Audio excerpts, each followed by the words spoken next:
The first thing my husband threw wasn't a plate. It was my sweater.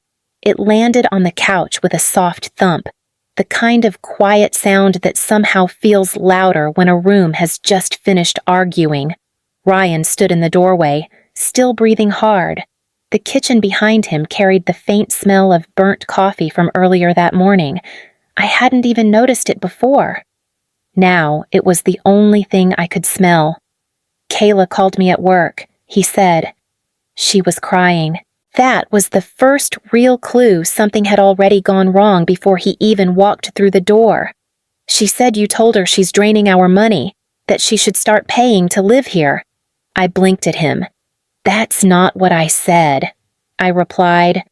Ryan shook his head slowly, like he'd already made up his mind hours ago. "Think about how you talk to my sister, Emily, just like that. No questions. No curiosity about what actually happened. We had been married 6 years. I honestly believed that counted for something. But Ryan didn't look like a man interested in sorting things out.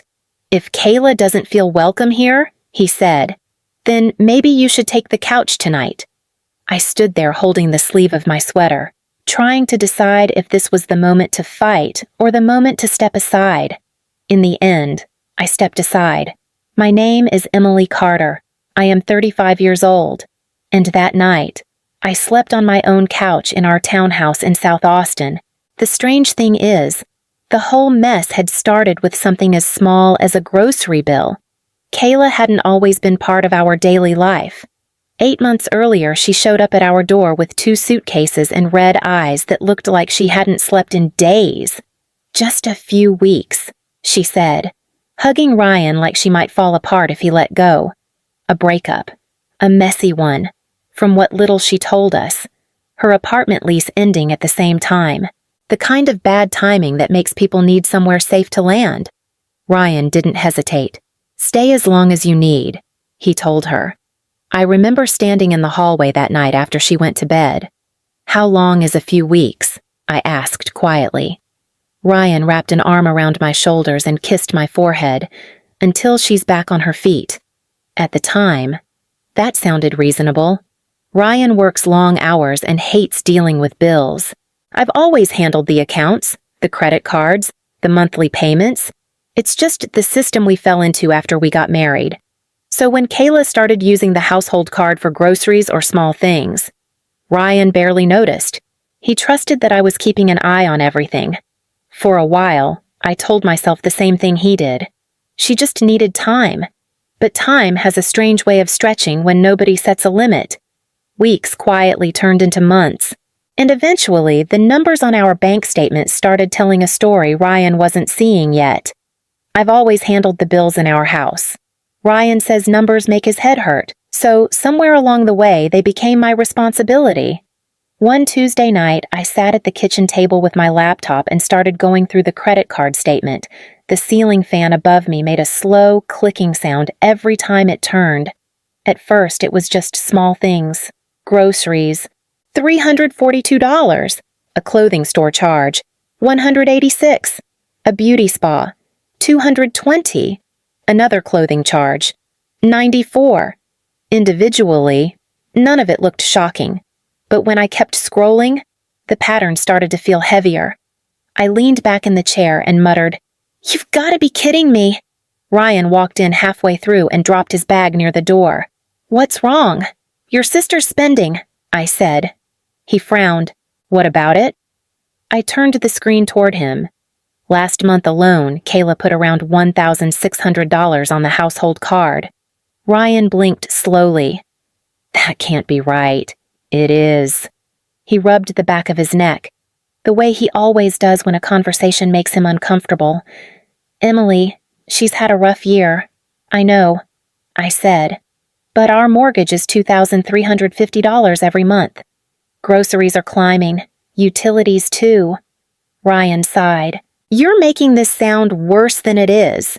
I pointed at the screen again. "If this keeps up, we'll start pulling money out of savings before summer."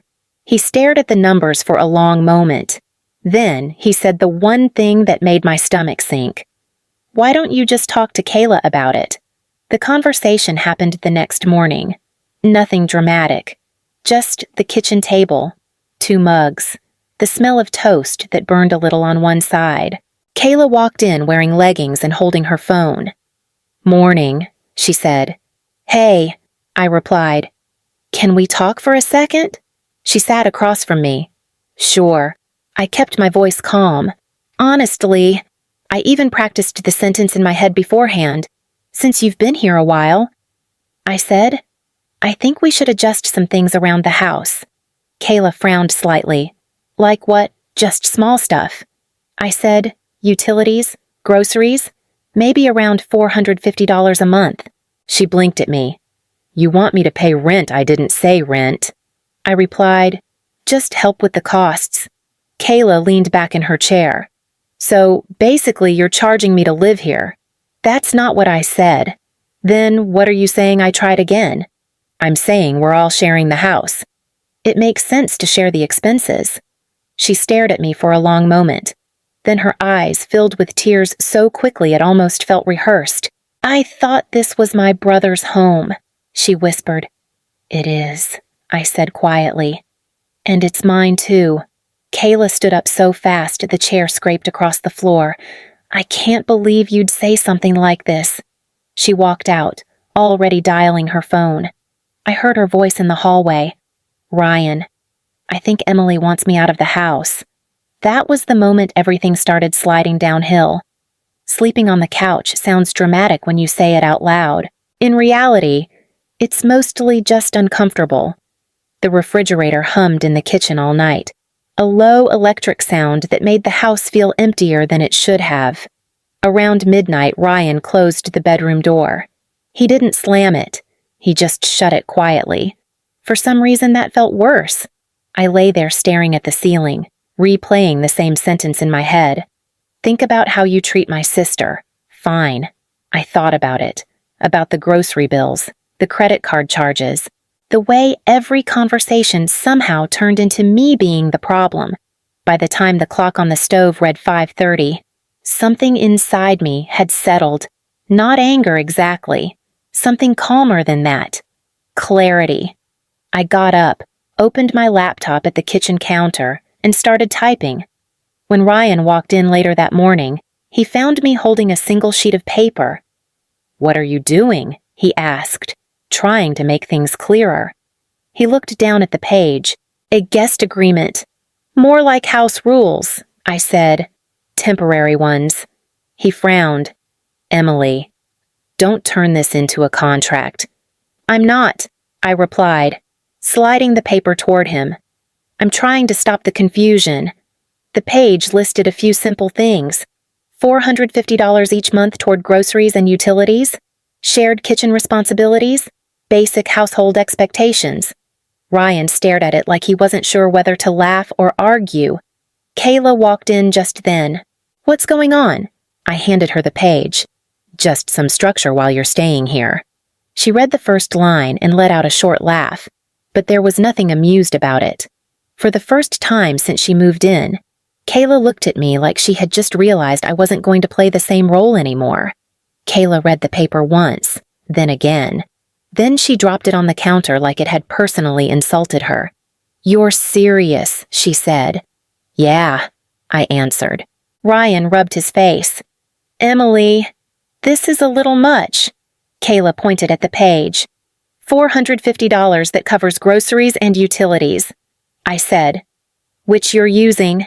Kayla crossed her arms. "I thought family helped each other." "We are helping," I said calmly. "You've lived here 8 months. Ryan shifted beside the counter. "Maybe we can talk about this later," he said. Kayla ignored him. "No, I want to understand," she said, staring at me. "So now I'm a guest, if that word helps," I said. Her mouth twisted. "You know what this feels like. What, like you're trying to push me out?" "I'm trying to keep the house running." Ryan exhaled slowly. "Emily, you're making this bigger than it needs to be." "I'm actually making it smaller," I said. $450 smaller. Kayla laughed again, short and sharp. I don't have that kind of money right now. You spent $220 at a spa last week. Ryan blinked. Wait. What Kayla's eyes flicked toward him. That was a one-time thing. I shrugged. So is paying for groceries. The air in the kitchen tightened. Kayla picked up the paper again and waved it. You're really doing this, I already did. Ryan looked between us like he'd just walked into a game without knowing the rules. And the strange part, I was the calmest person in the room, which seemed to bother Kayla more than anything else. The next few days felt strangely calm. Not peaceful exactly, just quieter than usual, like everyone in the house was carefully avoiding the same conversation. Kayla stopped arguing about the house rules. She didn't follow them either. She simply moved through the house as if the paper on the refrigerator didn't exist. One afternoon, I heard her outside in the backyard talking on the phone. Her voice was low, almost careful. No, she's still calm, Kayla said. I slowed down in the hallway without meaning to. There was a pause. I know, she added quietly. I'm trying. Then she laughed, but it wasn't her usual bright laugh. This one sounded tighter, like she was holding something back. I stepped into the kitchen and opened the refrigerator. Cold air brushed my face just as Kayla walked in through the back door. She stopped when she saw me. Oh, you're home. I live here, I said. She smiled a little too quickly. Right, of course. That night, Ryan came home around 7. Kayla was already on the couch. The moment he walked through the door, her expression shifted. I tried talking to Emily again, she said softly. Ryan glanced at me. About what she just keeps making me feel like I'm some kind of burden. I leaned against the counter. That's not what happened. Kayla wiped her eyes. See, Ryan's shoulders tightened. I don't want this house turning into a battlefield. Neither do I said. Kayla looked down, quiet again. But something about the whole thing felt wrong. The timing, the tears, the way they only appeared when Ryan walked into the room. Once you start noticing patterns like that, it's hard to ignore them. Friday morning started quietly.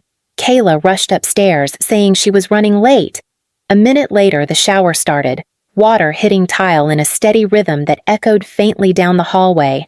Her phone was still sitting on the kitchen counter. I wasn't trying to snoop. Honestly, I was pouring coffee when the screen lit up with a message preview. Margaret, Ryan's mother. I glanced at it without thinking. The message read, "Is she still calm?" My hand stopped halfway to the mug. Before I could look away, another message appeared. You said she was making things difficult. Ryan needs to see that. The shower kept running upstairs.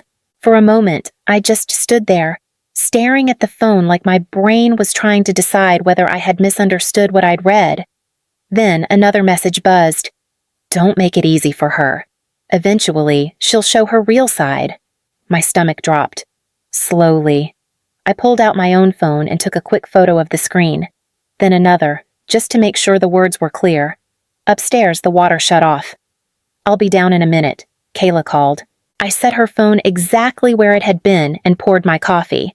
When she came downstairs a few minutes later, she grabbed the phone without even looking at me. You're up early, she said. Couldn't sleep. She scrolled through her messages quickly. Then her eyes flicked toward me for a split second. It was quick, but it told me enough. In that moment, something finally clicked into place. Kayla hadn't just been complaining about me. She had been updating someone, and now I knew exactly who had been encouraging it. Ryan got home a little after 7. The garage door rumbled open, and Kayla moved faster than I'd seen her move all week.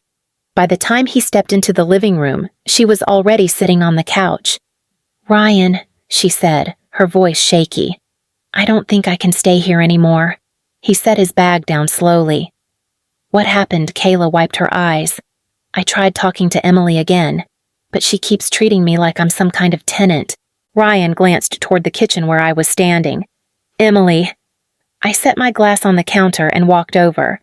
Before this turns into another argument, I said, There's something you should see. Kayla's posture stiffened. See what Ryan asked? I handed him my phone. Just read.